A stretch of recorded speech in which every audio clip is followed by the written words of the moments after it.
안녕하십니까, 음모론입니다. 20년간 아프가니스탄 전쟁에서 미군이 철수를 결정했습니다. 탈레반과 평화협정을 맺은 후 철수 결정이 확정되었습니다. 20년 동안 2,000명 이상 사망자와 2조 달러를 투입한 전쟁에서 당당히 미군은 승리했다고 말할 수 없습니다. 이번 전쟁은 미국에게 재정적, 인명적 손해와 미국은 중국 견제를 방치하여 중국이 부상하는 것을 막지 못했습니다. 미국은 아프가니스탄 전쟁으로 많은 것을 잃었습니다. 세계 패권 자리까지 중국에게 빼앗기게 생겼습니다. 끝이 보이지 않는 전쟁은 미국으로 하여금 철수라는 결정을 내리게 했습니다. 그런데 이 소식을 들은 중국이 미군 철수에 대해 걱정하며 아프가니스탄 치안 유지를 위해 중국군을 파병할 수 있다는 언급을 했습니다. 중국과 국경을 마주한 이슬람 세력에 불안감을 느낀 겁니다.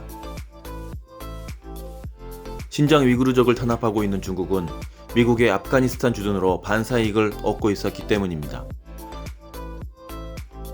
그러나 미국이 아프가니스탄에서 철수하면 아프가니스탄 치안이 불안해질 것이며 탈레반이 신장 위구르족과 접촉할 수 있습니다. 이는 소수민족의 독립의 시작이 될 수 있으며 하나의 중국 원칙이 무너질 수 있습니다. 여러 이슬람 국가와 국경을 접하고 있는 신장 위구르는 가능성이 매우 높습니다. 중국은 이 부분을 걱정하는 겁니다. 위구르족의 시작으로 다른 소수 민족들에게도 연쇄 반응이 일어날 거니까요. 탈레반과 연계한 중국 간첩이 아프가니스탄에서 체포되었습니다. 이는 중국이 위구르족에게 중국을 위한 간첩 활동도 요구하고 있다는 증거입니다. 체포된 중국 간첩은 분명 위구르족 출신일 가능성이 큽니다. 음모론 결론입니다.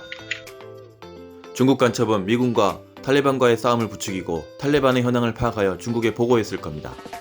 미국은 이 상황을 파악하고 보이지 않는 적하고는 싸울 수 없는 이유도 철군 이유 중 하나일 겁니다. 불안 요소가 있다면 멀리 있는 미국보다는 이웃 국가인 중국에게 더 골칫거리입니다. 중국은 위구르족에게 그들 가족을 빌미로 아프간에서 간첩 활동을 더 강요할 것입니다. 이전부터 사용했던 미인계까지 진행할 겁니다. 그리고 1대1로 정책으로 막대한 경제 지원을 하면서 유화 정책을 진행할 겁니다. 탈레반이 위구르족과 접촉을 막아서 분리 독립의 불씨를 없애려고 할 겁니다. 유화책이 안 된다면 아프가니스탄과 전쟁할 다음 국가가 될 가능성이 매우 큽니다. 하나의 중국이라는 원칙이 깨지는 것을 무엇보다도 가장 싫어하는 중국이기 때문입니다. 이런 상황이 곧 올지도 모릅니다. 기대해 봅시다.